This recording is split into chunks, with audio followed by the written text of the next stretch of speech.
It's after 4. It's after 4.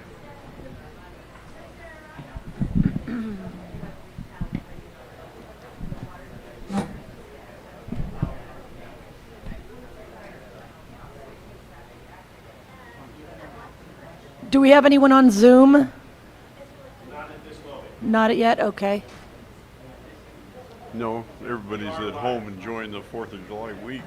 We're live. We're live, though. Okay, so greetings, everybody. Welcome to the East Region Town Hall Municipal Advisory Committee. Can you hear me? Now? Hello. Is that better? Yeah. Okay. Welcome and thank you for coming to the East Region Town Hall. Today is July 2nd, 2025, and it's about 4 something. I don't have my phone. 403. 4:03. We're going to get right into business. We're going to call the meeting to order. I'd like to do a roll call. Denise Lustalot is absent, and Jim Burton. Yeah. Holly Harris. Here. Angela Amaral says she will be here, so she must be running late. And I am Maria Kahn, and I am here. All right, now we have a public input up to 3 minutes for items that are not on our agenda. So if you have something that you would like to bring up, please go to the podium, speak clearly, and give us your name, and tell us what you want to talk about. Okay, Mike, we can't. There we go.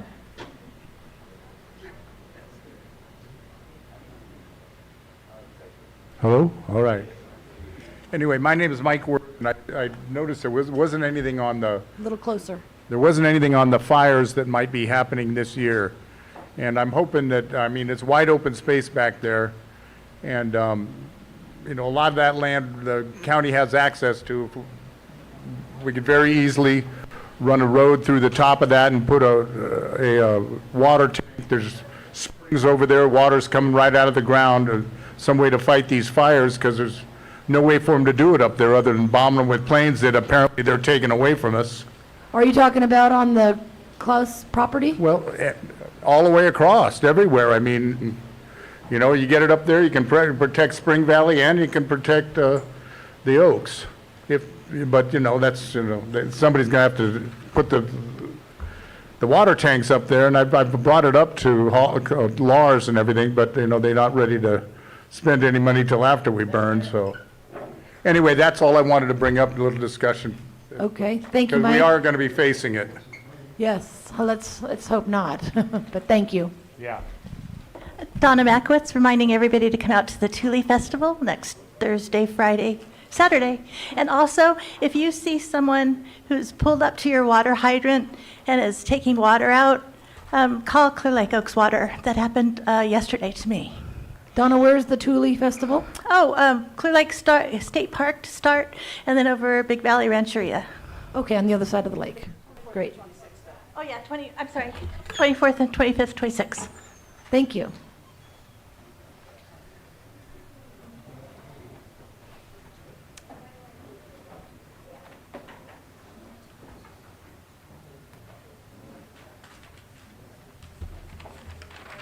Good afternoon, everyone. My name is Jesse McGuire. I just wanted to take this opportunity to introduce myself, and I have a new company here in Clear Lake. It's Lake Environmental Services. What we do is we're looking to bring better water quality to the lake and removal of the cyanobacteria and the duckweed that's in the canals currently. So that's pretty much it. I know you said something that's not on the agenda today, but Yes, please expand on that. Yeah. You have a program that's going to be input, or what? Currently, we're working with the Keys right now to get the harvester back into going, and we're looking to do all the other canals around the lake as well, to harvest the duckweed and the algae as well. We're running into some issues. Operation of the equipment is not allowed during the blooming process, which is, I think, key to remediation. You know, after the effect is, removal of it after it blooms is kind of pointless. So we're running into some issues with like Fish and Game to not disturb the hitch fish. It's my understanding that they spawn in the rivers, and the canals they don't spawn in, but we're not allowed to run during those times. So yeah, thank you. Is there another time period, maybe, are you going to do this next year, perhaps? And- We'd like to start, sorry. here very shortly.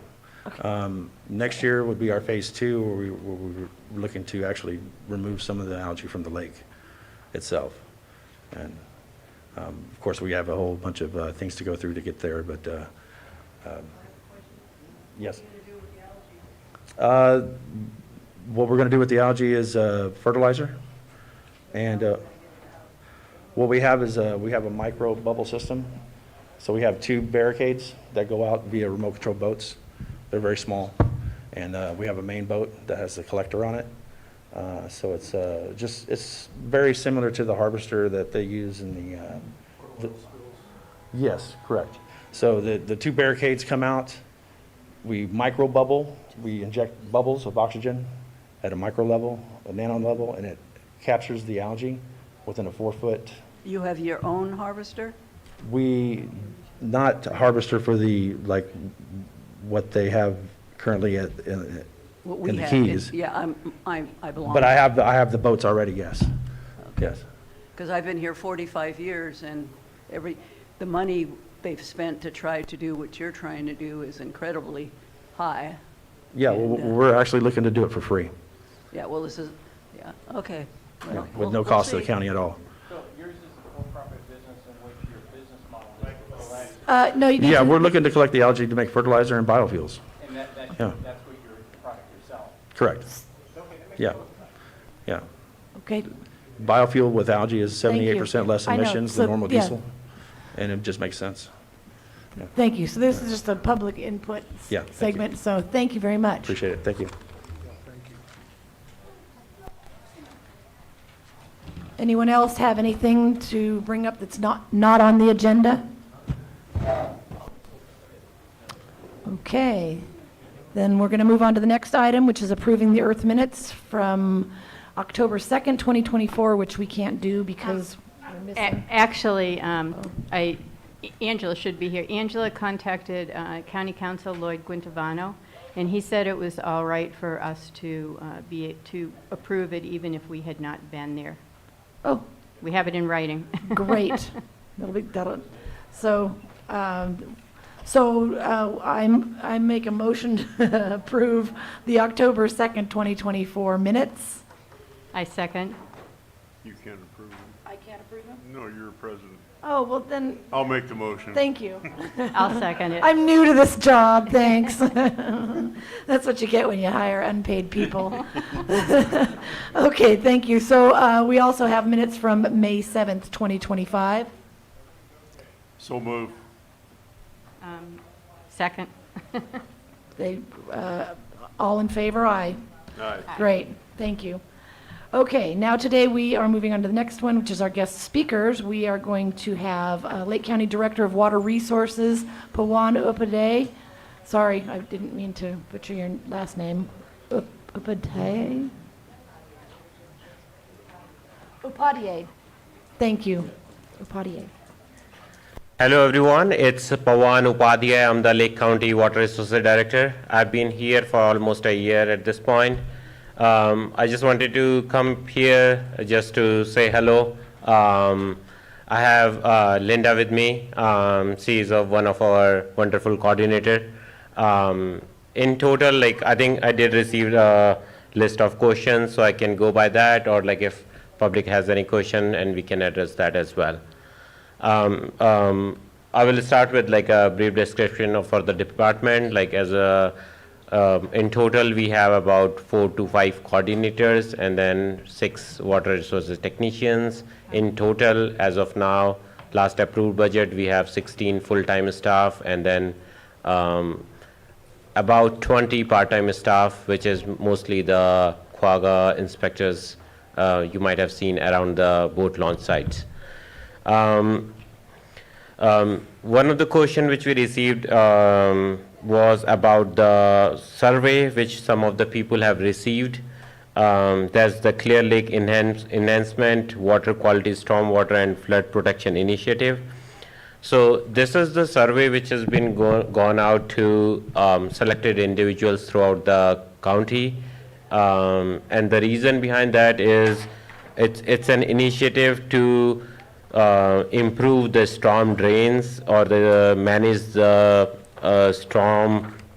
So I have this thing here to protect the flood damage, reduce flooding of the street, prevent pollution of the Clear Lake and our creeks, keeping trash out and other pollutant from the flowing into the creek and into the lake. So basically right now we already do that, but we don't have like a dedicated funding source. So most of these things are funded through the grants.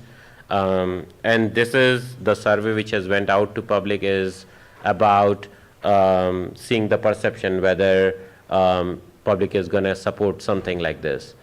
And the funding for all this thing is to do this assessment also comes through a grant, which is from the Blue Ribbon Committee.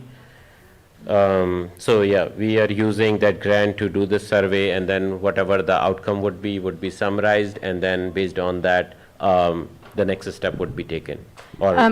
I was just curious, Pawan, so how long would that take? I mean, how long is the survey going out for, and when would a decision be made? I think we are targeting for this November. So hopefully, maybe in a month or so, we will get like summarized results of what people have responded, and then we will make a presentation to the board, and then it goes from there. And then, so we have a homeowner shoreline grant to revegetate the shoreline. So right now, like the coordinator who used to manage some of our programs which directly affects people, some of you guys already know Angela. So right now, like we are in the process of hiring the replacement. So some of the programs are not like actively moving. We are trying to manage somehow, because as a smaller department, if somebody leaves, it's kind of a catch up, or the emergency things or the important things get done first. And then, but we have already done the interviews and we have already offered the position. So we are hoping maybe in by the end of July, we should have somebody in. So if some of the questions has not been answered, probably it will get addressed on time moving forward. And then there was a question about how we are monitoring the golden mussel, which is like a new threat in the Bay Area. If you guys know, the invasive species quagga and zebra mussel, that's a problem. And right now, like our lake is free of those. And then there was another mussel, which is another type of mussel, which is the golden mussel found in the Bay Area, and that was a concern. So we do monthly artificial substrates and surface survey monitoring on monthly basis, which is like the metal plates we have at certain locations, and we go out and check it on monthly basis.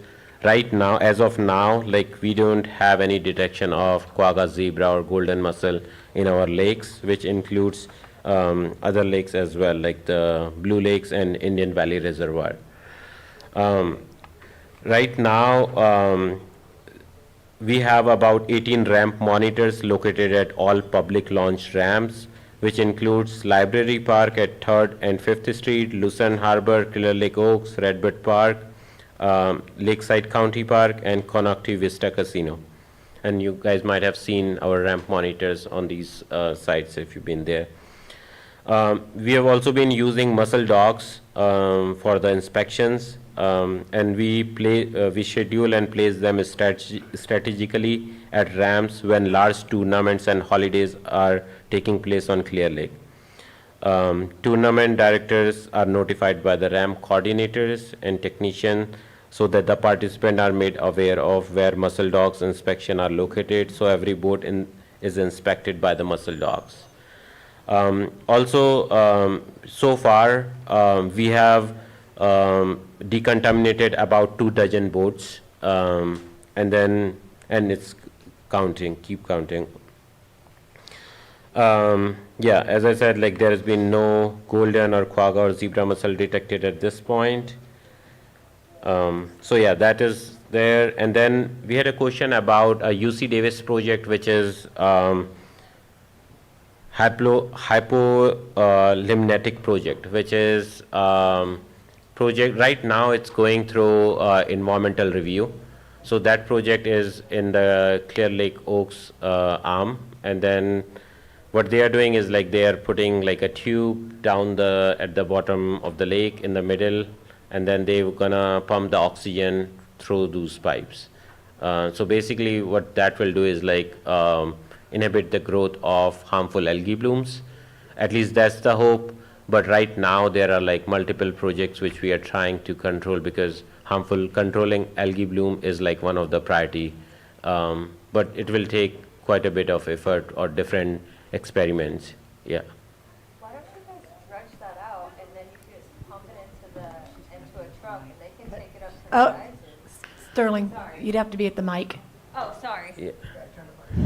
Okay, why don't you guys dredge that stuff out and then you can send it up to the geysers and they can make power with it? Because I mean, as long as the lake's been around, I don't know back how many years ago, they used, Yeah. oh, I know how old the lake is, but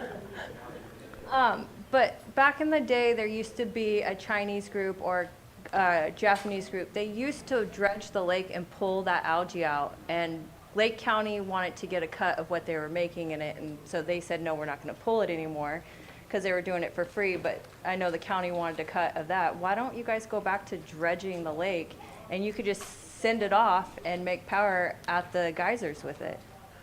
Yeah, that's a good proposal, but I think it all boils down to having the resources. But I don't know like what has happened in the past or whether it was profitable or not. But that's a good idea. But right now, that we don't have a project like that. Like most of like the Lake County Water Resources is funded by the grants. We don't get much money from the taxpayers. So. So grant is like very specific. So whatever we get, we have to do like fulfill the requirements of that. This guy's starting a new company that's going to do that for free. Yeah. Yeah, I'm happy to talk with him. Let's see how it works, and we can definitely look into that. Yeah. Question about the mussel program that you mentioned. Yeah. The mussel dogs, I understood the grant was expiring, I believe, at the end of this month or last month, and I'm wondering if that program's moving forward. And I realize that you identified them at the most used ramps, but the harbor in Lucerne has increased its use significantly by over 100%. And there's no mussel dog there. So, and it's on the Highway 20, which is a very, very, very busy road. So I'm wondering if the mussel program is moving forward for 25, 26, and does it include a dog at the Lucerne Harbor? Thank you. Yes, so like I said, like it all depends on how much resources we have, and that program is also funded by a grant. So we try to cover as maximum as we can, but we are aware that there are places where we want it to be, but at this point, we can only cover certain locations. Is the grant moving forward for 25, 26? Yeah, we have, we already have the resources now, and we have applied it, like we have to apply it every other year. So we already applied it for the next season. Okay, so so next year you'll apply for the following 2-year cycle? Yes. Okay, great, thank you. Yeah. Okay, I'd just like to make a note that in the interest of keeping time, we like to keep things focused on the Earth East region projects so Yeah. that we can get through what we need to get through. So thank you. Yeah. Please continue. Yeah, and I think that's all. There is another project, LG Sonic, but that's on the Lower Lake side of the It's on the City of Clear Lake side. I don't know if you guys are interested in hearing that. But that's also currently going through environmental review right now. Our initial estimate is that we will have it implemented by June, because the algae bloom starts happening right now. But the environmental review has taken longer than expected. So but we are still hoping that we will implement that project this year. I was just curious, so what was the status of the UC Davis hypolimnetic thing? Are they looking for funding? Is that it? I think it has already been funded by Blue Ribbon Committee, and right now it's going through environmental review, which is done at the county level. It's going through what review? Environmental review. Oh, Environmental. Yeah. And there, I think the target implementation is for the next year. So they are not looking to implement it this year. Pawan, Donna Makowitz. I believe I remember you were having like a decontamination site that would be on this side of the lake also. Where is that in the plans? You mean like a new site or? I think it was supposed to be at the John T. Klaus Park when it's developed. Okay, so I think right now, like how much I am aware of that is like with the new park being in development, which is right next door here, we are in the process of getting involved in the initial phase and planning to have a dip station here, like which is where you can take your boat with the trucks, you can drive over it, and that will decontaminate it.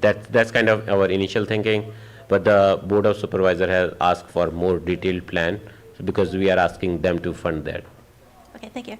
And for the hypolimatic study, we're still waiting for the $1 million from the Prop 4 funds, and they have $1 million already.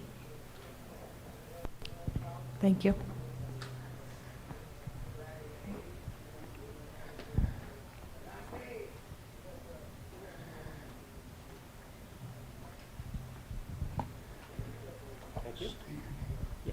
Mike Herman. Pawan, you and I and Supervisor Crandall had a meeting about a little over 2 months ago to discuss the channels and the keys, the maintenance on them, primarily on the Shoreview channel, which is the one that's actually owned by the county.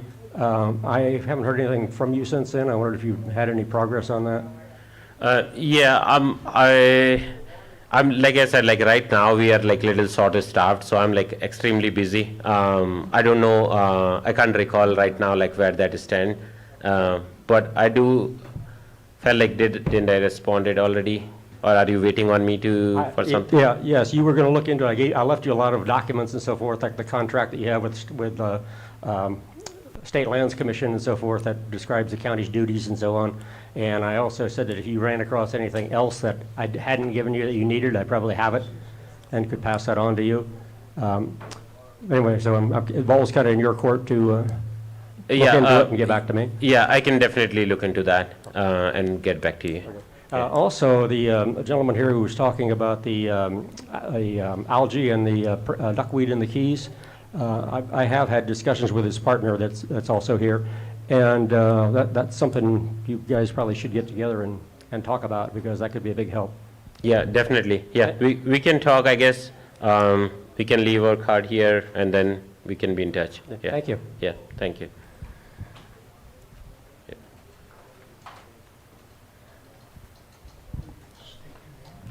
Jesse McGuire. I'm not trying to be biased because I like that beautiful green stuff, but we had a pond. It was a large, about a 3-acre pond when I was a kid, and we had a algae problem as well.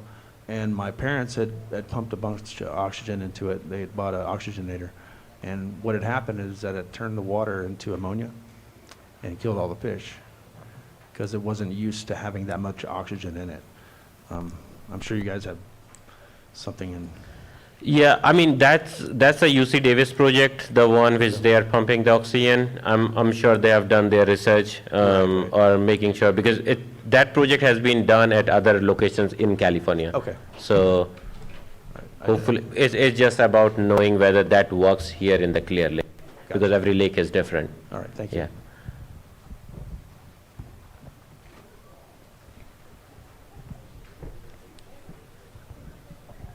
quick, Donna Mackwitz again. Can you give us the update on the solarization project at Clark's Island? It's been 2 years now? It's doing good? Okay. Yeah. Sorry. Yeah. The plants have taken really well. The water level is still high enough to where they replanted and introduced those tulips. They seem to be thriving, and it looks beautiful out there. When the water level gets lower, we'll really be able to see what it really looks like, in that area. I'm sorry, were you talking, I didn't hear that part. Was it Clark's Island that you're talking about, the replanting? Yeah, that's interesting, because we actually replanted, it must have been 15 years ago, and they were all trampled down by the fishermen. Oh, the water's high enough right now to where they're not accessing them anymore, but we'll see as the water gets lower, how that foot traffic's gonna work out there. Okay. Peggy O'Day, Spring Valley resident. I'd like to know why the county stopped doing the regular maintenance on the Spring Valley Lake. It has nothing to do with revitalizing the lake, but just the regular maintenance. Every year for over 40 years, they put boards up every year, which should be left continuously for wildlife purposes and for safety, as far as helicopters being able to scoop water to save our properties during the fires.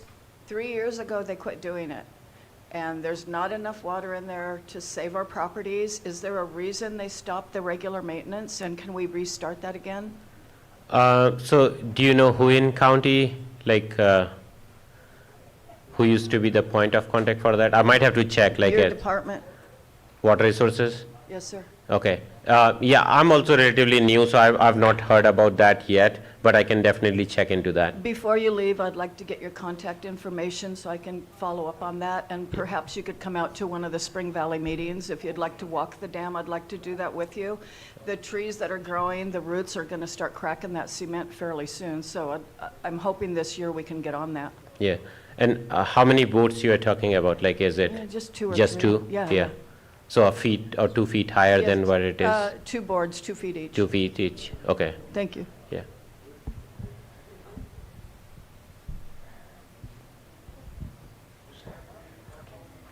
Margot Kambara. Hello, Director.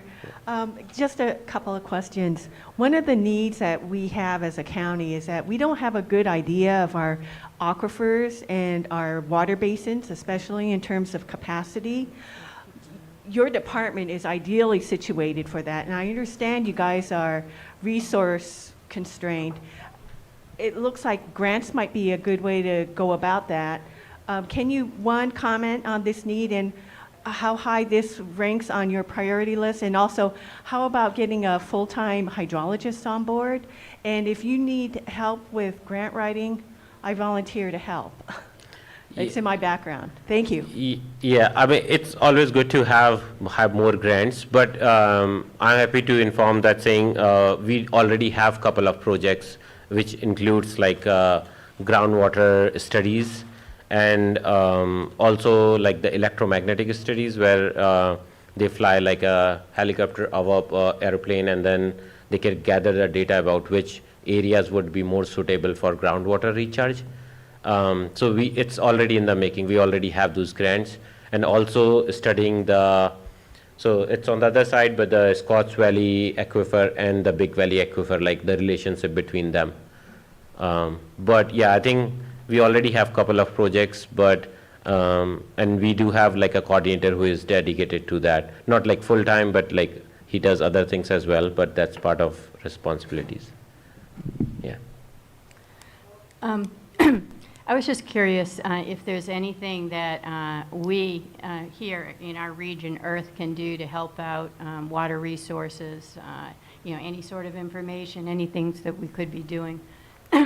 So I will say, like, right now, the one thing that the survey which has gone out, probably gathering support for that would be awesome, because we might be able to help with, if we have that resource, like vegetation clearing or replacing a culvert somewhere where there is a need but has been replaced for last 30 years, 40 years, because when the water comes down, like, and you have a bad culvert or like it's vegetated, that can restrict and that will flood out all the people upstream. So not having that resource is making that situation worse. So if you read that survey pamphlet which went out, also says that there is a deferred maintenance of $50 million all over the county. And this thing, like, which generates some revenue year over year, we can invest that and not have like that big bill piled up to like 20, 30 years down the line. Oh, okay, so I think the issue is that most of us didn't get the survey. Right, can you provide the Yeah, is survey that for us? something that we could put on our website? So right now, because it's based on like the You're doing statistical sampling? yes, Okay. yeah. So that's why it went out to some specific people, but I think so that we get the diverse opinion of people, but whoever has received it, I think if they can fill it out and send it back, that would be really helpful.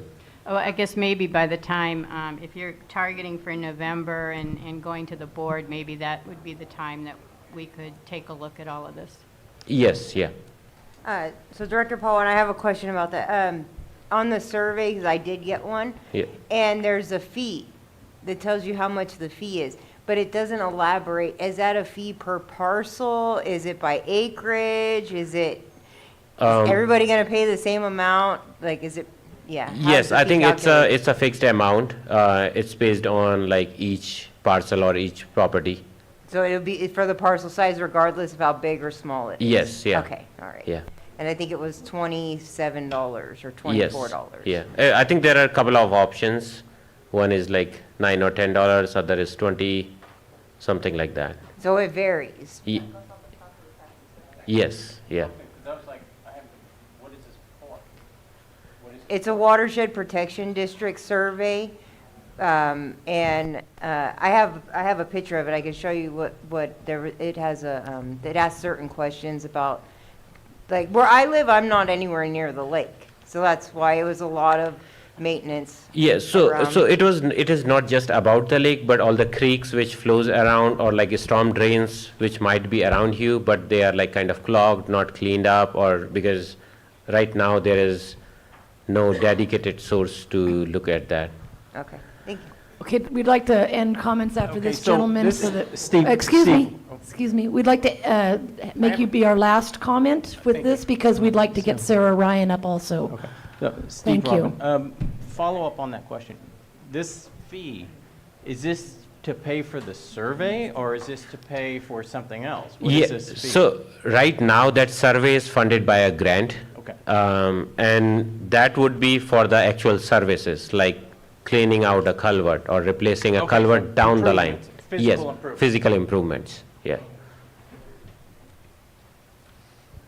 Thank you. And Pawan, if you could summarize or wrap up your presentation for us. Yeah, I Really think that's all. I think it would be great to have more people filling out the survey as we can. And if you have any question, reach out to us. We can address the questions or any concern you might have.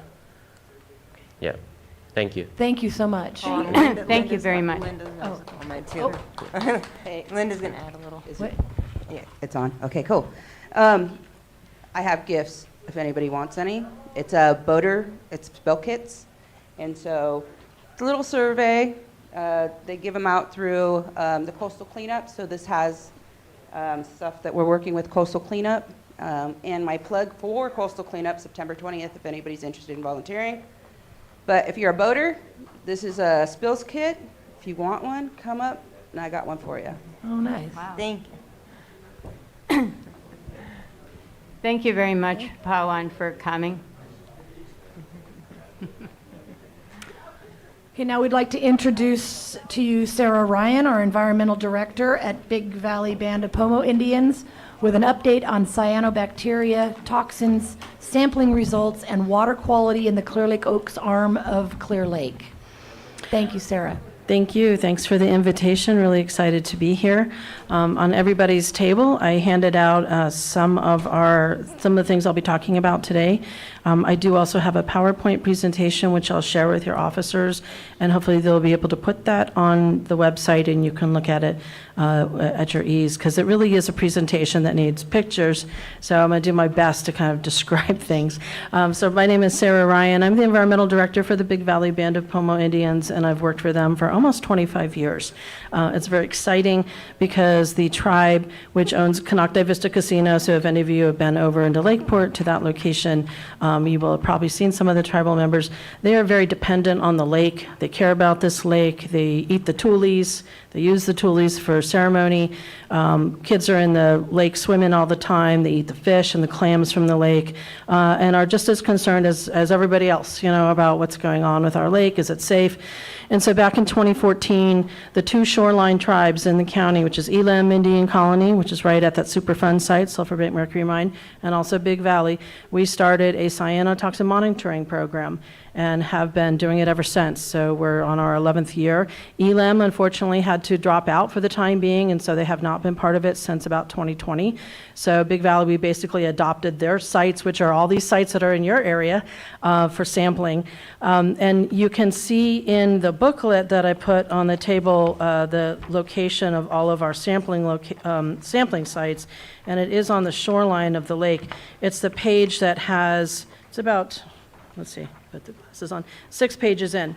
So you'll see a picture of the lake with all these blue pins along it, and those are the locations where we go to, although in the interior of the lake, we work with our partners, the county and also UC Davis at the time, were out there doing sampling for other reasons, and so they would bring back water samples for us. So we were able to then bring it back to our office, and like with all of our samples, we look at the water under the microscope, and we look to see what cyanobacteria is there.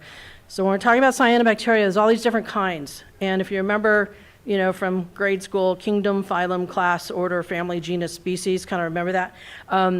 With cyanobacteria, we don't really talk about species so much. We talk about the genuses, or the genera is the plural of it. So it's like there's a lot of different kinds of species, but there's not that many genera of cyanobacteria in Clear Lake. But when you mix them together, it's like baking. It always looks different. So you can look at the lake and see it looks like paint was spilled. It's aquamarine color, and it has a weird smell. And that's cyanobacteria. It's probably 2 different kinds. It's probably a Phamazomnon and Microcystis. And you might be in another part of the lake and it looks like pea soup, and that's probably Microcystis. You might be in another part of the lake like the Keys or somewhere else, and you see looks and smells like raw sewage, and that's Lingbia, which has a new name now, which I can't remember for the moment. And then when you have several of them growing in the same location, then it just is a mix. So the only way to know if it's actually toxic is to send it to a lab, and that's what we do. So we go and we do microscopy. We do that in-house. We have a very nice database of all these pictures of all the sites of all these years of cyanobacteria, and we also track it in an Excel spreadsheet. So we're looking at these different genera of cyanobacteria and what they're doing in the lake, and then we send it off for toxin analysis. So on the one of the things that I handed out on the table is this thing that says URL for resources, cyanos. And so all of those are websites that you can go to find out more about cyanotoxins and different things, like what are the safe levels for there to be. Because basically with cyanobacteria, that is a proper term. Blue-green algae is not correct because it's not an algae. It is a bacteria. I think they called it blue-green algae for a long time because one of the things it did is it does do what algae does and what plants do. It goes up and down the water column. It goes to find the sunlight, and then it sinks back down, and that's because it's got these little parts of the organism that allows it to float and go back down. And it does photosynthesis, just like any plant does, just like green algae does. And when it does photosynthesis, it creates a lot of oxygen. So people who say, oh, the dissolved oxygen level is so low in that algae bloom, they're probably not correct. You have a lot of oxygen in a cyanobacteria bloom because it's doing photosynthesis. There's a lot of oxygen being produced by plants, by green algae, by cyanobacteria.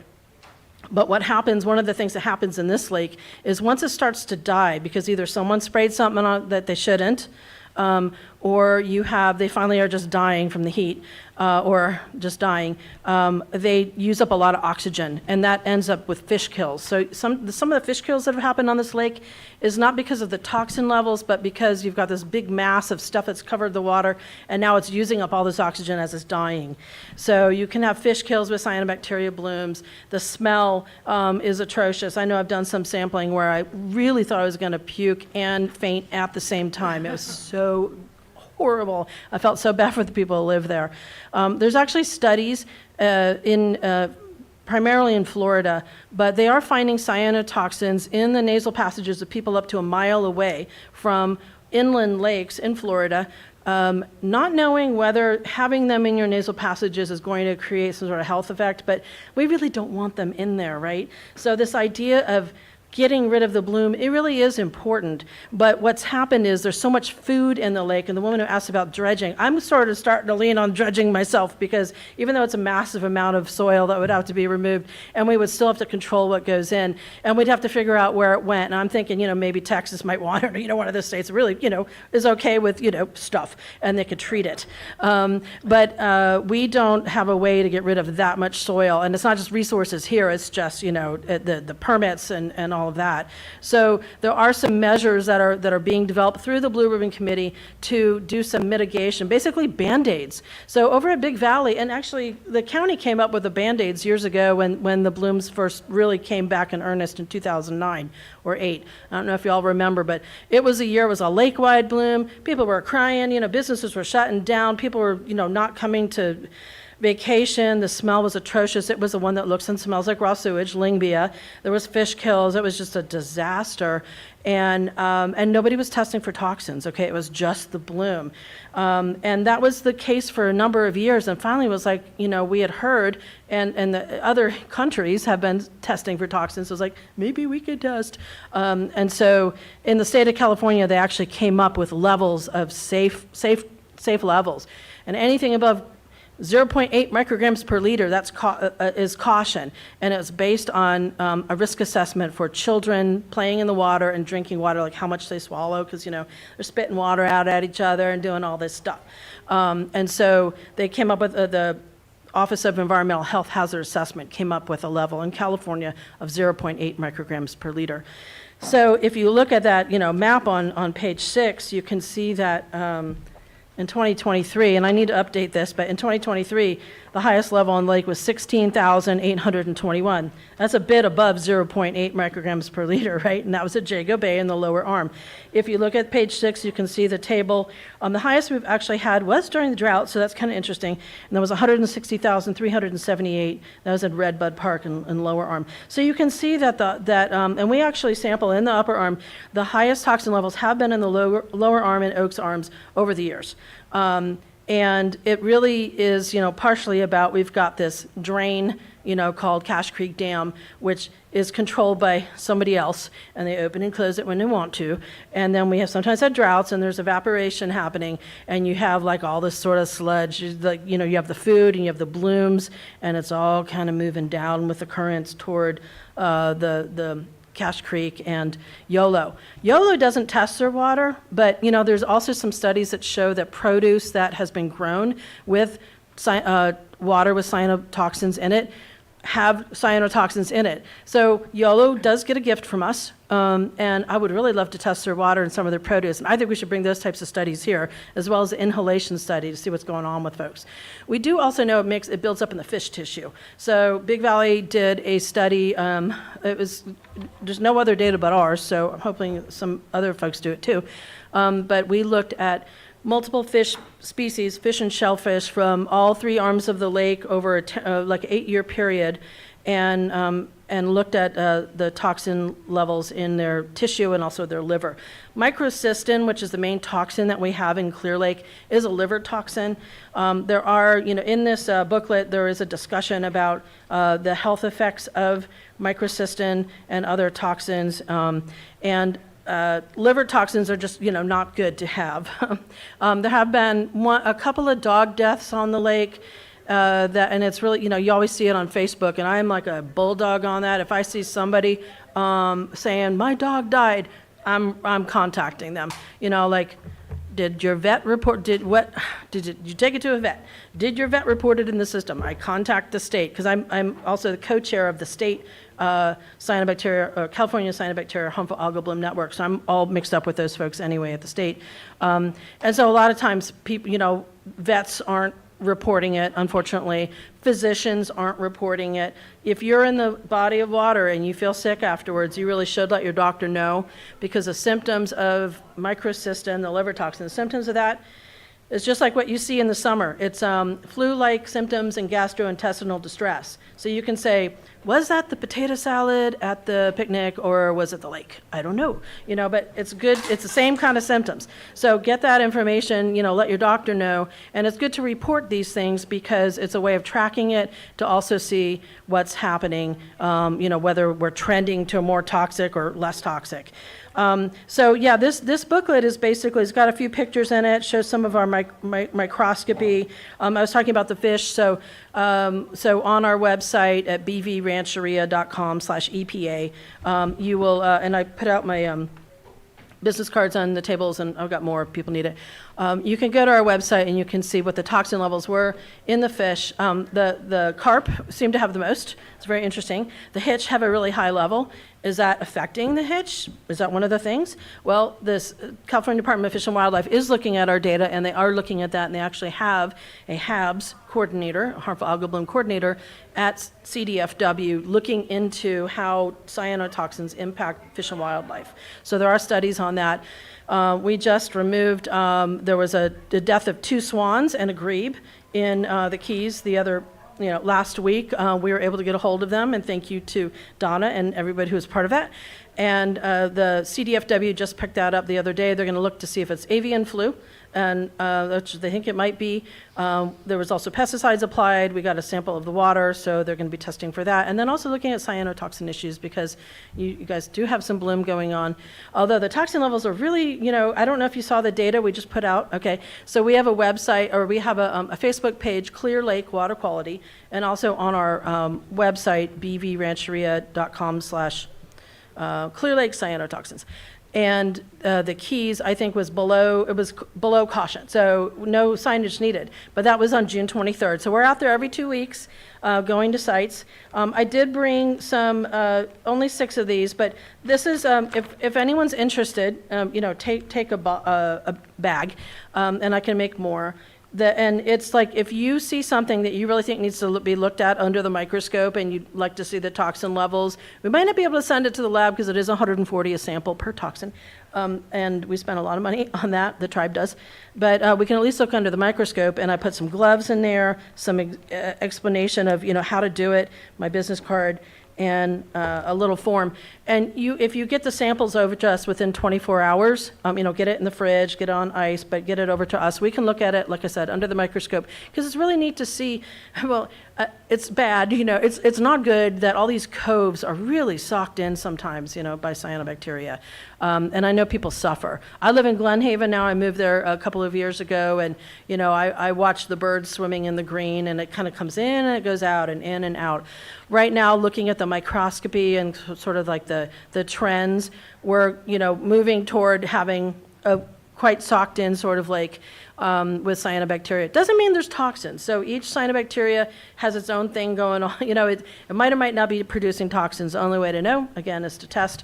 I like to think of cyanobacteria as a water balloon. The bacteria is the balloon, and the toxins are the water on the inside. You can kill the cyanobacteria, you can kill the bloom, but the toxins then they spread everywhere in the water, and they will be there for an unknown amount of time. They might drift with the currents, they might hang out there for a while. So just because it's clear, you might have had a really bad bloom. You don't see the bloom anymore. You're like, oh, the water's great. Not necessarily. You could have toxins all in there. You could see completely down to the bottom of the lake. We have plenty of examples of that, and then have a high toxin level.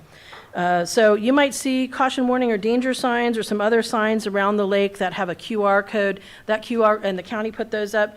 It was a collaborative effort of the county and Big Valley and ELEM, and maybe others, developing the signage and saying, hey, keep aware. Blooms are potentially present. This is a sampling location.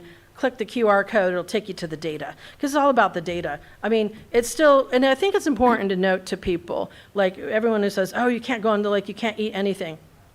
It's incorrect. You can eat fish safely from the lake. There is a guideline. And if you think you're eating fish from anywhere else, a fancy restaurant, fish sticks, McDonald's fish sandwich, you are getting mercury or PCBs. I mean, we have, we're in a fish bowl. We've contaminated our environment. And even Alaskan, fish, I mean, they have PCBs in them. We've contaminated pretty much the planet. The fish in Clear Lake, women and children should not be eating, women of childbearing age or children should not be eating bass. Men can eat 1 meal a week. And then all the rest of the fish, you can eat 3 to 5 meals a week. And it's important to not only remember our fish, but also, continue to work to take care of these fish. Because at one point, Native people and others were eating fish as their main part of their diet. And to actually not have that ability is terrible. It's taking a food source away from people. It's a way to have freedom, to like go out, you're hungry, you eat. So the people who are fishing right now, it's not bad, because you can eat a certain amount. It all depends on the mercury levels. Who's testing for mercury? Well, Big Value is testing for mercury for a while. USGS and EPA are testing for mercury because they're trying to actually find out how little they have to clean up, which mercury is coming from the mine site, which mercury is coming from the rest of the environment. That's exactly what they're doing right now, so they can differentiate and figure out what they don't have to do. That's facts. But we need to pay attention to our environment and work on cleanup. So what does cleanup look like? As was mentioned earlier, there's a hypolumnetic oxygenation study that UC Davis has gotten millions of dollars for, where they want to super oxygenate the bottom. And the reason why is because all that food that's come in, and what's the food? Phosphorus and nitrogen. Where's it coming in from? Everywhere. It's coming in from our septic systems. Okay, it's coming in from illegal cannabis grows. It's coming in from regular agriculture. It's coming in from soil erosion, that soil that's high in phosphorus. So we have 100 years of food sitting in the bottom. That's what the state has said when they evaluated it. And the fact of the matter is, it just keeps getting reused, and it dies and goes back down and gets reused and dies. You have to interrupt that cycle. How do you interrupt that cycle? Well, the reason why it's becoming available and being picked up by cyanobacteria is because of low oxygen at the bottom of the lake. It's a really interesting study. Who knew? But if you raise the oxygen level at the bottom of the lake, then you can, it locks the phosphorus back up. And so a lot of blooms aren't going to be possible when that phosphorus is locked back to the soil. So that's the secret, is doing it like that. And so that's what UC Davis's study is doing, is how feasible is it to have super oxygenation producers in multiple parts of the lake that will use the current to take it all around to then, increase the oxygen level and, have fewer problems. What is it that drops the oxygen level in a water body? Warm temperatures. Cooler water holds on to dissolved oxygen more. So the warmer this place is, the warmer the lake is, then the less oxygen that's going to be in there. When there's a die-off of stuff, like I was saying at the beginning, if you have a cyanobacteria bloom that's dying off, or weeds, it uses up all this oxygen, leading to fish kills quite often. And so just the die-off of all these masses of stuff, which is why pesticide application is not always a good idea, because what are you doing? You are spraying it, and then it dies, and it falls down to the bottom, and it's using up oxygen. And then your dissolved oxygen is low in there, and then it creates this nice condition for, oh, you have all this dead available nutrients sitting at the bottom. And you've got this low dissolved oxygen because it's all being used up by the decay of the thing you just killed. What will want to grow there? Maybe cyanobacteria. So, we're just creating the same old. So, Sarah, I had a question. When you do, so you take your samples and then you send them in for testing. Mm-hmm. Now, how long does it take to get the tests back to find out? It depends. So, in the summertime, it takes a while. We send it. We do have the equipment to do it in-house, and we are going to be hiring someone to do. Eliza method 546 in-house, which is going to definitely reduce the amount of time and the cost. But it is anywhere from a week to 2 weeks, or anywhere from 4 days to a week and a half, 2 weeks to get the results back. So how do we, as community members, residents and everything, how do we deal with that? Because you've gone swimming and then you find out 2 weeks down the road that it was filled with toxins. Or, Well, you would have the symptoms right away. okay. So that's the thing So with. that's what people need to think about. Yeah, And yeah. also not going into the water when it's green Or when there was a Yeah, bloom there a few yeah, days ago. yeah. Yeah. So you will have symptoms right away, and if, with dogs, they will, and animals that have been in, within a few hours, you will, of them being exposed, they will start to salivate and maybe vomit and shake and have seizures, and they usually die after a few hours. It's really hard to save them. So it comes really quickly. So yeah, if you've been in the water, you start feeling sick right away, you really need to call a physician. It's not going to be a week or two down the road, yeah. But make sure you wash off and don't swallow water in the lake. I have a question. Yeah. Tom Lasik. You mentioned, if you kill the bacteria, the toxin is released into the water. Can Yep. you elaborate on the stability of that toxin?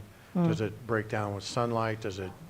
So after you say have eliminated the bacteria, how long does that toxin typically persist in the water column? That's a really good question. I can't answer it except to say that lakes back east, it could be weeks. What I've noticed with toxins here, like the very first time, it's just such a cool story, but and I guess I won't go into it because no time. But the very first time we got toxin results back, it was at Clear Lake Oaks, right 100 feet from the drinking water intake. And it was 16,920, and that was in 2014. We got the lab results back, and it was like, oh my God. And 1 week later, it was like 400. So did the current take it away? Did it break down? I don't know. But that's why, so we're out there twice a month. We're out there every other week in the summertime. And there's a whole big part of the lake that we can't get to because it's all private property and nobody wants us on their property, I guess. But that's from Jago Bay up to Buckingham. So we don't have any sites from Jago Bay to Buckingham in the lower arm. But we just hope that people will, continue to look at the data. There's trends that we know that, lower arm and Oaks Arm have the highest toxins. You have regular blooms. Also, there's a satellite imagery, and I think on the URL page, there is, I'll just tell you I didn't put it on, darn it. But it's fhab.sfei.org. So FHAB.SFEI, stands for San Francisco Estuary Institute.org. And you can look at satellite imagery of, because the satellites actually pick up on the pigments produced by cyanobacteria. So it doesn't tell us about the toxins, but you can at least look at that, and you can see what the blooms are doing. But yeah, it's really hard to know about the toxins, and I think currents makes it complicated. But I know when I first got into this work, it was the kind of rule of thumb was it could be a week or more. I have a question. Yeah. Why are the bass more toxic? Why are the bass more toxic? I don't know if we know that. Yeah, you mean in terms of cyanotoxin levels? It was the carp had high levels. The bass because they're at the top of the food chain for mercury. Yeah, so I was kind of talking about two toxins, the methylmercury and the cyanotoxins. With the methylmercury, the reason why the bass, where women of childbearing age and children should not be eating any bass from this lake, is because they're at the top of the food chain. And methylmercury bioaccumulates, which means that the smallest fish, you have that level of mercury, but then the next fish up eats it, and then you get like a double dose. And, so by the time you get to the top of the food chain, which here is the bass, then that's why. Okay. Yeah. It's my understanding that water pipes, they have a lining of phosphorus inside of them to help them withstand erosion. And that is it leaching, or are they, that would be really bizarre, but okay. Well, that's my understanding of it. Well, there's also. I'm sorry, I couldn't hear the question. He was saying there are water pipes in the lake that are Like our lined with drinking water, phosphorus. I'm sorry, that are they have a what? type of coating that has phosphorus in it, and it's going to be hard to eliminate phosphorus when you have that in your pipes. Well, I think it'd be, yeah, it's like, is it actually, well, I know that zinc orthophosphate is used for corrosion control in drinking water systems, and that is used to line the pipes of, where it's leaching lead and copper. It's corrosive, and it's leaching lead and copper into people's drinking water, and so they're required to do something, and that's one of the additives. There's also organophosphate pesticides that are used in the county by agriculture, and there's also PhosCheck, which is the firefighting. They drop hundreds of thousands of gallons of an ingredient. The pink stuff has high levels of phosphorus in it to kind of help replant things. Oh, good idea. And also put the fire out. And so we have all of these other like uncounted amounts of phosphorus that keeps entering the, the watershed. Okay, we have time for one more question for Sarah and then have her wrap her So- presentation up. Steve Robin, the question had to do with you initially, when you started off, said that the algae pads were the problem, that when they accumulate, they cover the surface of the water, correct? And so that leads to my question is the solution to break those pads up? And if so, where I'm going with this is the Keys, we've had multiple spray boats that break that up, but I think was over, Mike, wasn't it a year or so ago that someone came up with the thing saying, oh, you can't do that. And which makes no sense. I mean, we've been doing it for how many decades?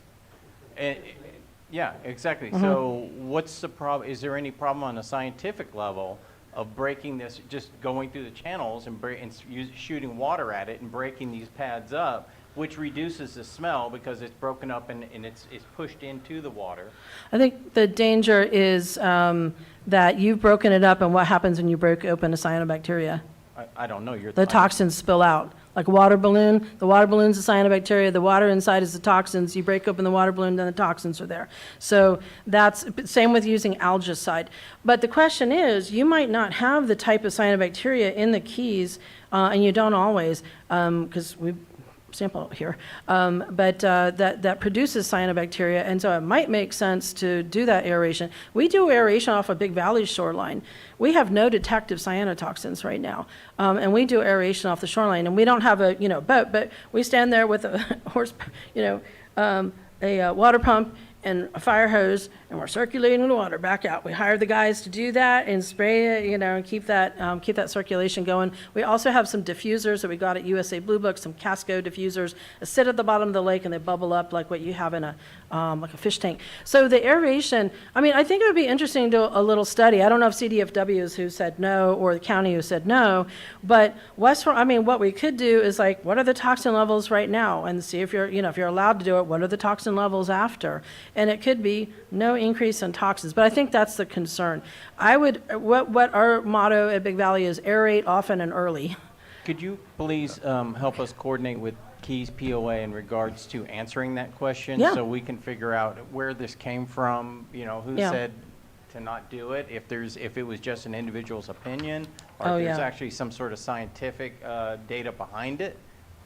From what you're saying, I'm thinking it's more someone's just opinion. Well, especially if it's not if it's not a toxic producing cyanobacteria, because the one that's often in the lake, especially early in the year, is called Dolichospermum. It looks like a pearl necklace under a microscope. It's really pretty, and it doesn't seem to be a toxin producer in this lake. And if you get that aerated and kind of keep it down, then you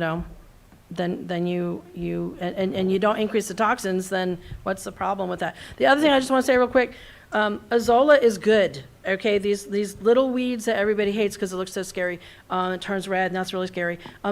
Leave them alone. They're sitting on the top of the lake. They don't get into people's motors. They don't affect the motors.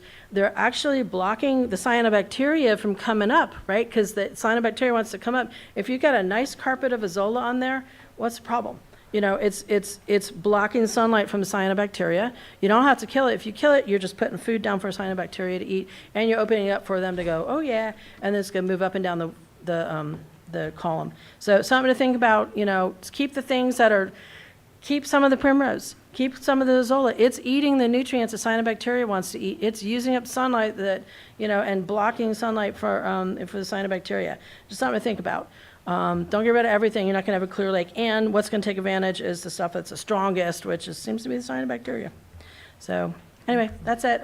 Please feel free to contact me, and I'm happy to talk to other people too. Thank you so Thank much, you very Sarah. much. That was fascinating. Thank you. All right.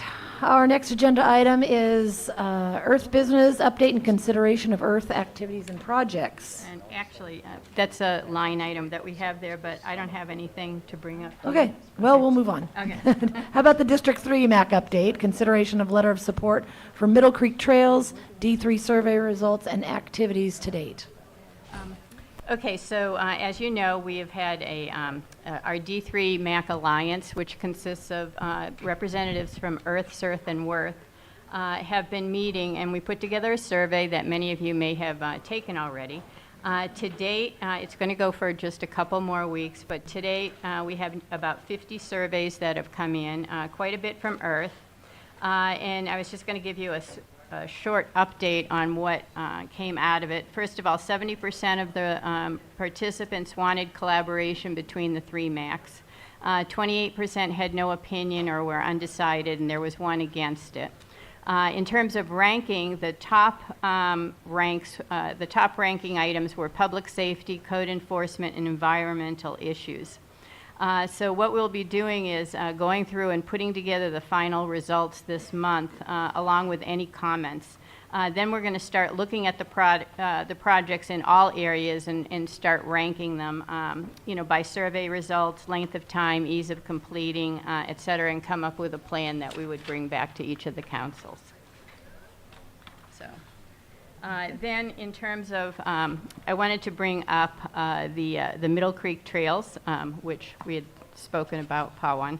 And one of the topics that we discussed at the Earth, Worth, and Surth was developing the North Shore Corridor into a recreational environmental destination to promote the economy, businesses, and provide outdoor activities for the public.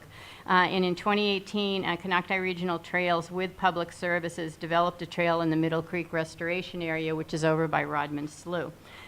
We put together a trail map. There's a copy of it up on the table there. And I think I have one here. We put together a trail map. I don't have it here, but you can see it up there. And it was there for a while. It's a 2-mile loop which goes through the reclamation ponds, which used to have rice farming. It runs by the Heron Egret Rookery. It's home to probably a dozen osprey, if not more, and it's on the Audubon's Flyway. Besides being recreational, it's a bird watching paradise there.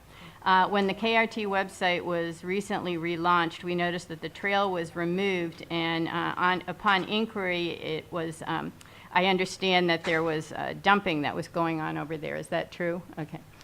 So basically, at the most recent Middle Creek Restoration Area meeting, we requested that we be allowed to put together a proposal to establish trails over there, and at the meeting, they agreed to allow us to bring that back up, and Pawan said that he would discuss with us, the trails, et cetera. We're not asking that it be open to recreational vehicles, et cetera. We're asking that it just be open to the public. And what can we do to make that happen? So basically, right now we're putting together a proposal to connect the Nice Lucerne cutoff up through the trail up to Upper Lake, and this would utilize mostly existing roads that are closed off to traffic. There would be some mowing of overgrown grass, so there's minimal expense. Last week, Austin Pratt from Surth and I walked some of the property owned by the county, which would connect the Nice Lucerne cutoff to the trail, and ultimately we could get connections from Hammond Park in Nice to Upper Lake. And at Worth's last meeting 2 weeks ago, the council unanimously agreed to send in a letter of support to develop trails there. In the interim, we also received a letter of support from Redbud Audubon, as well as the county's Tourism Improvement District. And Lars Ewing of Public Services says he's 100% in support of this and will work to try to get it going together. So basically, what I have asked, and I gave you both a letter of support. I'm asking that Earth also submit a letter of support on this. We sent in a draft, and basically, it just says, the Worth communities of Upper Lake Nease identified the Middle Creek Restoration Area as a place for trails and outdoor recreation at the recent local area plan meetings. At their June 18th meeting, the council discussed the trail in the central section of the MCRA. It was recently shut down. The Worth Council unanimously approved sending in a letter requesting the area be reopened and supporting trail development. And Earth supports this concept as it's in alignment with our goal of developing Highway 20 corridor and the northern shoreline as a recreational destination. And so I'm asking if the Earth Council would be willing to sign this letter. I concur. Yeah, Why don't you make a motion? I'll make a motion to that. Okay, I'll second. Great. Yeah. Thank you. Is there any public comment though for that? Is there any public comment? on the letter? Yeah. Okay, so you have a motion and a second, Maria? Oh. You have a motion and a second? Oh, all in favor? Aye. Aye. Aye. Motion carries. Okay. Really Thank good. you. Thank you. Okay. Thank you, Ollie. Okay, so our next item is the commercial cannabis report and cannabis ordinance update. Okay, so Community Development was not able to send out their July spreadsheet, so we don't have any updates on any of the projects that they have going. They did present their updated cannabis ordinance table to the Planning Commission 2 weeks ago, which they hope to use when rewriting the ordinance. Once again, the public issues have not been included in that. Plans are to bring this to the board early this month for input, so it's going to be on the agenda Tuesday. So if any of you have any input on, public input on what you would like to see and not like to see, we suggest that you take a look at the agenda on the board and you send in letters on that. Right now, we've not been informed of any new projects in the Earth area. Poverty Flats on High Valley Road is currently in appeal, but no date has been scheduled for the hearing yet. We did send in public record requests on 8 of the cannabis projects within the Earth area and nearby to obtain their site visit inspection summaries and annual reports, which should be including complaint summaries, water usage, adherence to permit use conditions. Not one of the projects had submitted their annual report, which is due June 1st. Of the 8 projects, one is just starting to cultivate this year. 2 opted out last year. At least 4 of the remaining 5 had reduced canopy. We did get inspection reports for 5 projects from last year. All had violations. They ranged from Knox box issues to no background checks, well meters being stolen, a number of different things. We did note that one project had estimated using 500,000 gallons of water in their project proposal, but their prior year summary stated they were using 3.25 million gallons of water instead. So I have gone back and re-asked for annual reports, and that's it. And there's one other thing I'd like to add to that. So Supervisor Crandall couldn't make it tonight, but he did give me a couple things regarding the cannabis. At the budget hearings this week, they were discussing the discretionary cannabis funds and whether they should terminate those or keep them going. So he said that discussion is going to continue.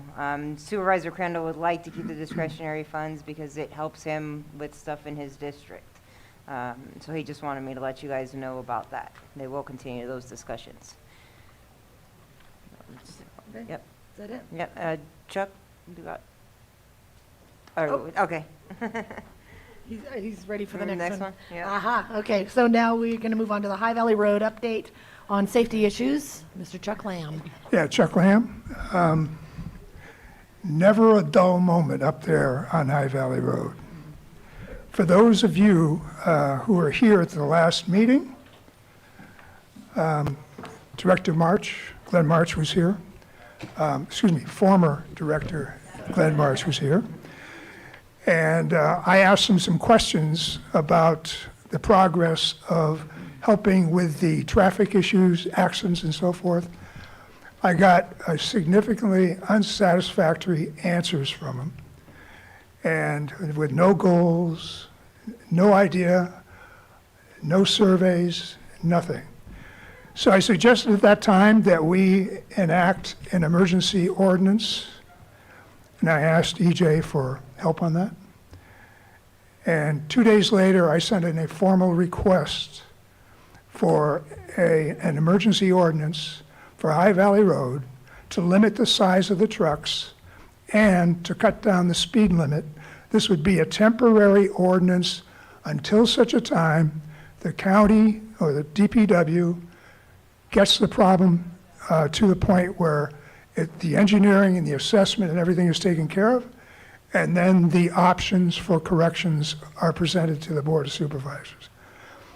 Now, as I mentioned, we don't have a DPW director at this point in time, so Lars is, amongst his other responsibilities in public services, is stepping in to help with that. So we're going to have to wait a little bit, it appears, but I'm on it. I just wanted to mention that. And then one other quick thing. 2 days after that meeting, there's a black SUV and an RV going up High Valley Road. The RV broke down right at the hairpin turn, stuck there for a half an hour. The guy in the SUV got out, they worked on it, and they finally got it going.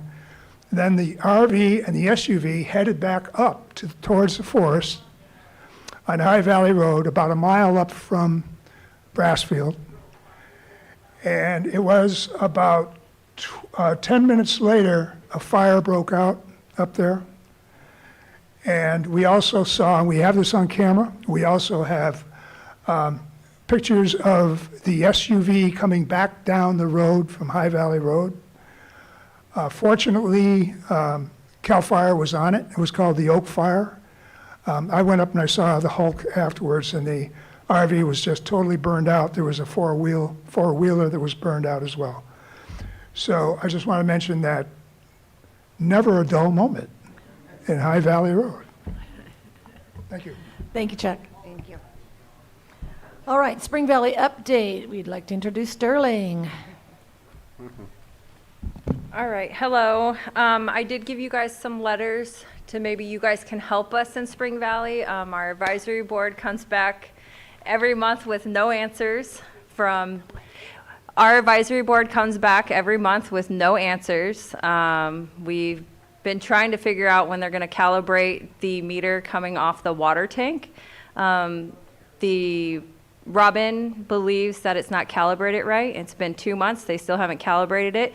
We just did a 218 and we got it to not pass, but in that study, how much of what they're saying in that study is true.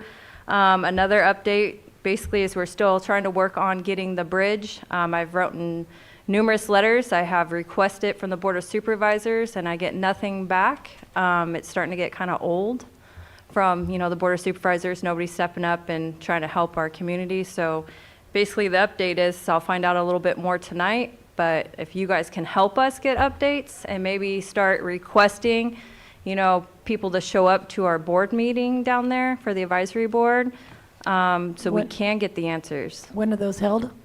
Tonight, the same. That's why it takes me a whole month to come back and request things, because it's at 7 o'clock tonight. And who do you need, who is it that you would like to be attending these?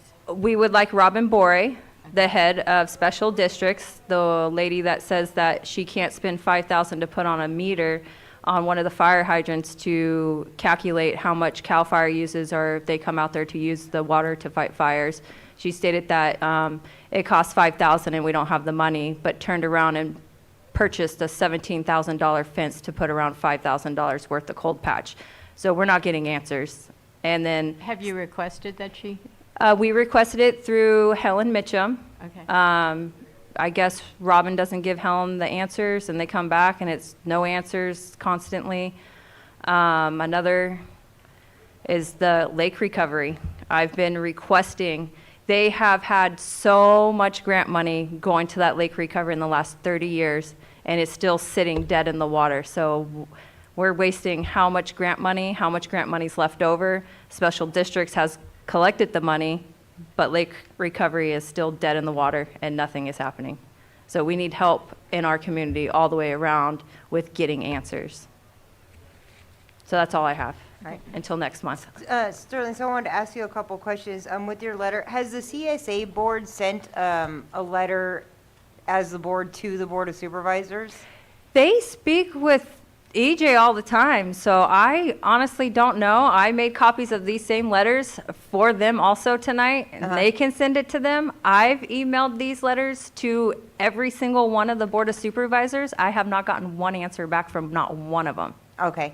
I just want, and then with regard to the, so at the, I don't know if you watched the budgets last week. I did. I wasn't very happy when I watched those. They granted $400,000 to put the Middletown pool indoors, but they can't even get us on the fire mitigation list to get the capital grant money to get that bridge put over Old Long Valley, which is kind of weird because Special Districts got an $8 million grant to put in that huge bridge over to Chalk Mountain to 4 homes, but the county can't manage to get a grant for Old Long Valley's bridge.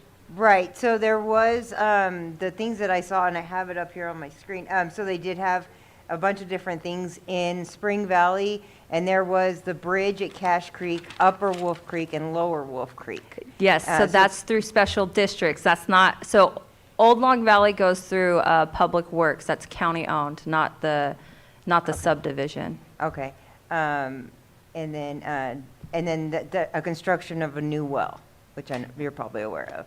That was grant funded, yeah. They've had that grant since Scott Harder was in there, so they're still working on it. Okay, can you let us know, and I am looking into the, you had talked about the 30-home subdivision for ingress and egress, so I am researching that still. Mhm. I tried to call you.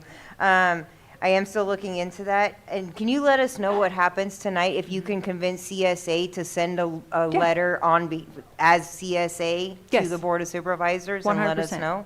Yes. Okay, great. And then the letter that you gave us, the concerns regarding financial oversight, is this something that you emailed to us?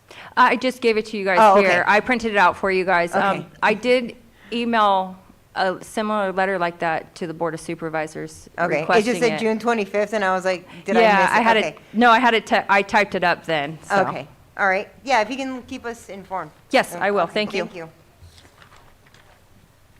Thanks, Sterling. All right.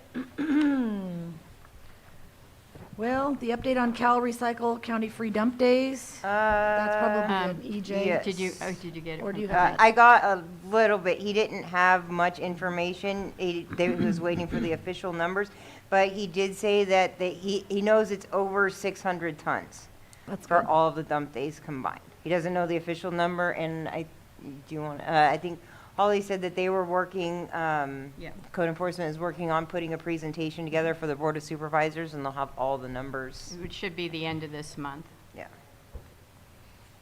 Okay. And Supervisor Crandall's not here. Do we have anything from him for an Yeah, update? I have a list. Okay. Okay. I have a list. So Supervisor Crandall did let me know he wasn't going to make it tonight, but he did give me a few things to let everybody know. He said the budget, I already told you about the dump days, the budget discussions regarding discretionary cannabis funds. He did want to let people know that Public Works Director Glenn March was let go, and Lars Ewing and Susan Parker are interim acting directors right now while they're looking for a new director. Lake Pillsbury, they're having a lot of good discussions, but they may start scaling that back as far as the information that's going out to the public, just like they were before and going into closed session about it.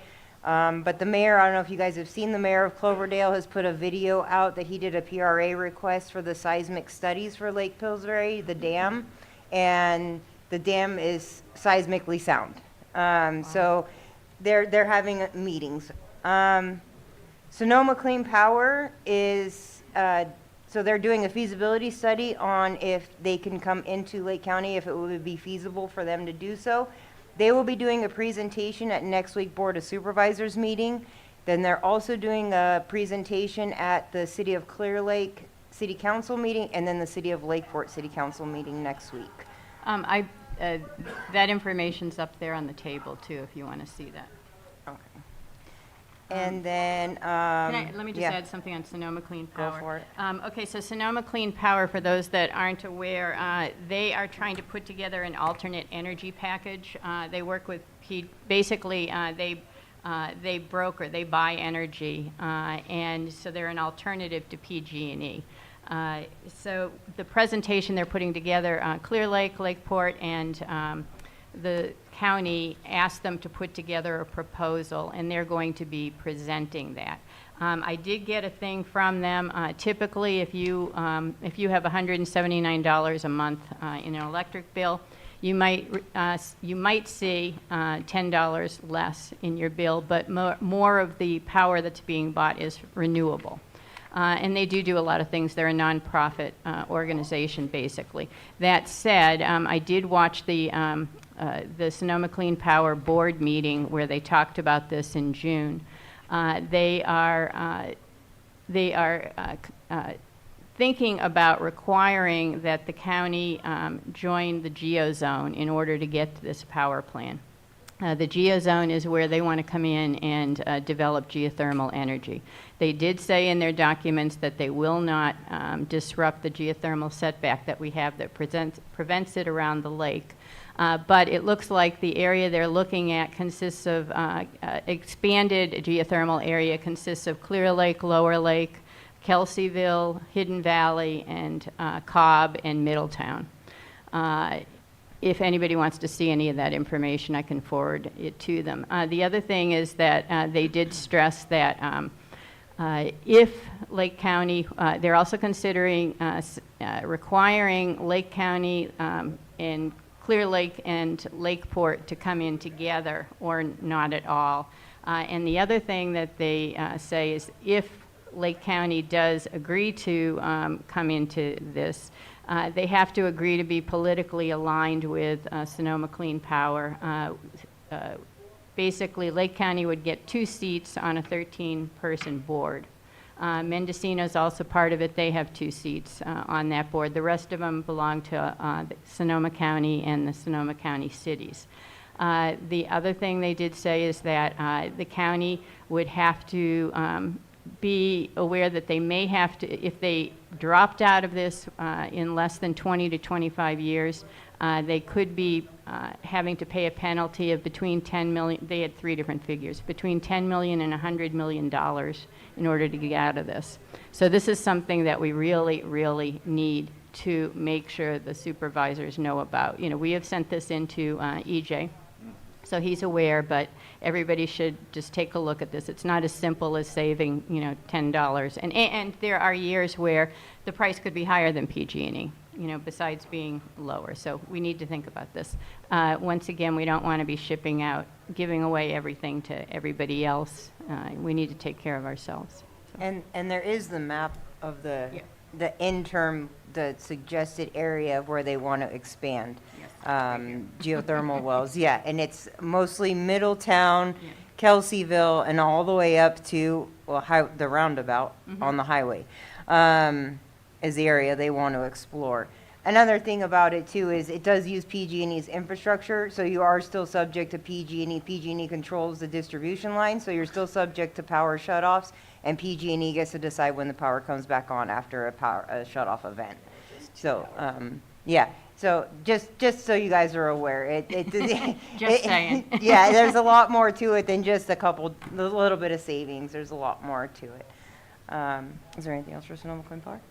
Okay, and then Sonoma Clean Power Risk Reduction Authority, and this is for Steve Robin regarding the sirens. And EJ said that he was going to get you, he said the next meeting date is July 21st at 3 p.m. I can give you the website. It is on Zoom, and he thinks it's going to be in Lakeport. So if you want to see me after, I can give you the link for it. Rent stabilization is with County Council, and Social Services is on board. They're finalizing the details. He's shooting for the week after July 15th, but the latest is mid-August. And then one last thing for the general public and baseball fans, Jose Canseco is going to be at Robinson Rancheria, Robinson Casino for the collector show and signing autographs on August 9th. So if any of you are old school baseball fans and remember Jose Canseco, he's going to be there. And I think that's all I have for him. Great. All right, do we have any new business? New business, anyone? No. Okay, any announcements? Announcements. I have a 4th of couple. July. Oh. Fireworks are Okay. tomorrow night And down at the boat ramp. And the Makers Market. Yes, and there is a makers market from 11 to 5 or something during Nylander Park. You usually know about the Makers Market. I know I do, usually I do, but I don't know. I've been working too hard. They're having a Makers Market tomorrow. I think it is 11 to 3 at the night. Thursday, the 3rd. The 3rd. Is that correct? Is that correct? tomorrow. Okay, That's I'm tomorrow. just verifying. Yeah, I want to go. Yes, it's at the Nylander Park. Okay. And then for announcements, the Lake County, did you put a flyer on the table? The predator survey? Yes, I Okay, did. so, thank you. There's a flyer on the back table. The Lake County Farm Bureau is doing a predator survey. There's a lot of predator issues, people losing livestock, pets, that kind of thing. So they're taking a survey to get input from people, residents, farmers, everyone, to try to gather some information to see how they can help fix the situation. So there's a flyer on the back with a QR code, and then we also have, there's a link on the Farm Bureau's website if you don't do QR codes. Public Services has summer camps that they're providing, and they need help spreading the word. There's not a lot of signups, and they're worried about having to cancel some of these summer camps. There's summer camps, sports camps, and swim lessons. They have a list on their website, which is on their county webpage. We've also put it on the Facebook, the Earth's Facebook page, and on Earth's website. So if you guys can help us spread the word about that, I think the first camp starts next Monday. I think it's on Monday. It's the first round of camp and swim lessons. So that's all I have. Got anything else? Anybody else? Anybody got anything else? Okay, all right, then that concludes our list of stuff. Our next Earth meeting is going to be Wednesday, August 6th, 2025, here at the Moose Lodge from 4 to 5:30 p.m. And I am going to adjourn the meeting now at 5:36 p.m. Thank you.